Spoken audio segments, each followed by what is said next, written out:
Welcome to Arrow Bandwidth. I'm David Smith and my guest today is Joe Bombagi, who is the Director of Systems Engineering for Prisma SASE at Palo Alto Networks. So Joe, in the previous episodes that we've recorded, we've discussed the full capabilities and solutions of a fully unified Prisma SASE. So that includes ZTNA 2.0, next gen CASB, and SD-WAN. So what does a sort of a fully unified Prisma solution look like, and what's the value to the partners? I think, when it comes to partners, and I might sound biased when I say this, but first and foremost, we're trying to give them the most complete SASE package on the market. And, we tick most of the boxes, not just because, we have components, but we've truly developed all of these. I mean, our product strategy really is to be, the best of breed platform made up of best of breed solutions or components. So the first thing our partners are getting is the confidence that what they're putting in front of their customers is genuine best of breed with a brand that can be trusted, especially from a security perspective. So that's really important. But if we also think about where the market is, we've put a lot of work into unifying this technology.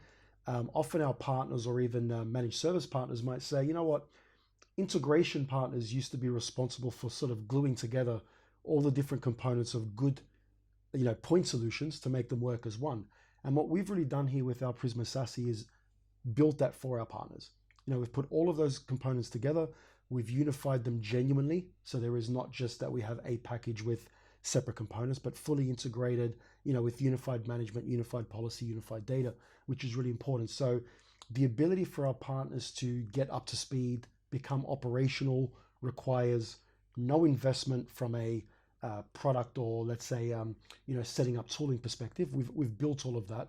We've made it very easy to operate, which is crucial when it comes to managed services or general operations. And we've built it in a way where it can also have external APIs into any tooling that our managed service partners might already had. So ease of operation, ease of use, ease of activation, all of that stuff's been really top of mind for our product managers and engineering team. So the fundamentals are there. The other component is really around what sort of services are there for our partners. If you start thinking about all of the components of SASE, you have the network component, you have applications, you have security, you have design, you have architecture, you have implementation, you have operations. There are so many things there. And typically we see our partners break it down into different sections as far as what they can sell on top of the solution. So consulting services are, of course, the biggest. Going in and doing an assessment of what is the network, what is the architecture, what are the traffic flows, what are the applications that our customers are using is a big one. Interestingly, that the very same solution to the problem can give a lot of those answers anyway. So that's the first bit. Security analysis, doing an assessment on what does the posture look like, where are the risks, where are the gaps, how many point solutions are coming together here to try and achieve, a single outcome versus, doing it in a unified way is very important. And then when it comes to design, architecture, implementation, we've seen from our customers that even though they may have capabilities in-house, there is much more of an appetite in the market to use trusted partners to do that kind of work. Because the expectation is these partners have done it before. They've seen other environments. They've probably made mistakes. They've probably learned some good lessons in the process, and they can bring all that knowledge experience to the customer to say, hey, when we've done that network and application assessment, here's what we think based on our experience. When we look at your, security posture assessment, here's what we found based on, that experience. The design and architecture is big. Our customers, typically expect our partners to take on that responsibility of what does the architecture look like? How is it going to work? How is it going to fit in? How's it going to be integrated? And then the operational side.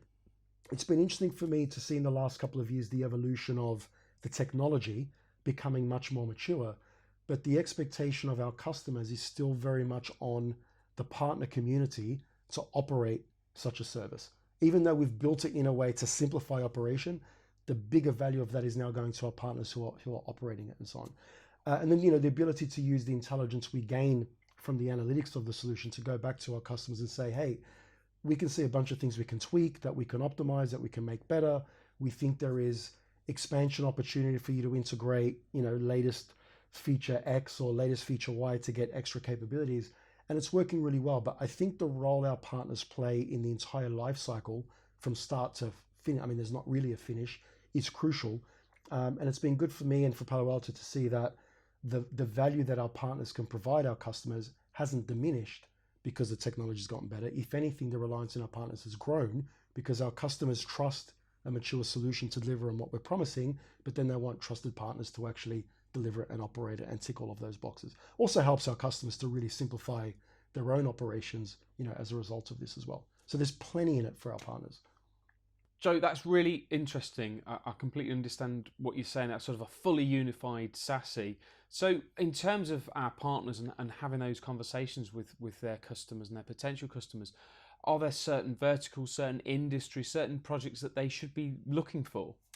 What's interesting about SASE is you would assume that it would, cater for certain verticals or certain requirements. But the reality is when you look at our customer base, we have the world's biggest financial customers with hundreds of thousands of users. We've got public sector, we have health, we have education, we have manufacturing. I mean, you name it, we've got customers in all of those verticals. So I wouldn't say verticals specifically play a part. It's effectively for all verticals. If you think about all verticals, they all have networking and security requirements. So, it kind of makes sense.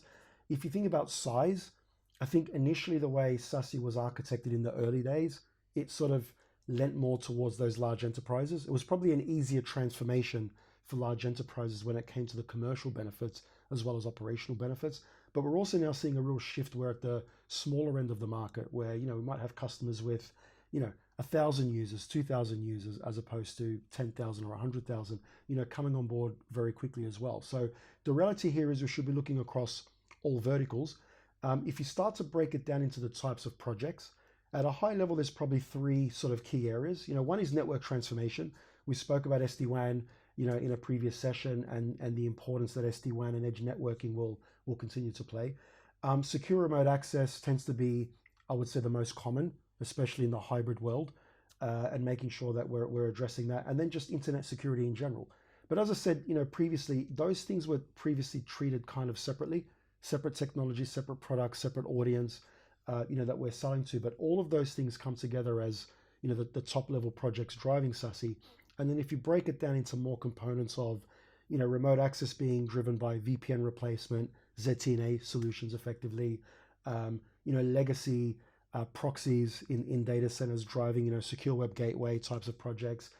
We've spent some time talking about SaaS security and, CASB in itself is a beast of a discussion to be having. The fact that we've been able to take CASB and integrate it as part of our own inline SASE security is quite unique. So certainly lots of discussions to be had around SaaS security and DLP. And of course, firewall as a service, which I mentioned before, we shouldn't walk away from the fact that we've all, and I assume most of our partners have for many years been selling the world's best firewalls to our customers, right? And we don't want to stop doing that, but the conversation needs to evolve. The conversation needs to be about where do we want that level of firewalling or next-gen firewalling to happen? Should it be in the form of a box and a branch? Should it be delivered from the cloud as part of a SASE infrastructure? So lots of conversations to be had, lots of initiatives, lots of high-level projects, lots of verticals. And again, the beauty of it, and we're seeing it in Palo Alto, is most of our customers are either talking to us about SASE or want to talk to us about SASE. Most of our customers tend to be happy, which is a great start. And when we have that conversation around SASE, the door is always open. If anything, keeping up with the amount of conversations we're having about SASE with our existing customers is difficult. And we're also seeing quite a high percentage of net new customers to Palo Alto coming in from SASE. We're talking the order of 20 to 30% of Prisma SASE sales that we do are net new to Palo Alto, which is a great opportunity for our partners, especially if there are customers that might be well entrenched with their competitors.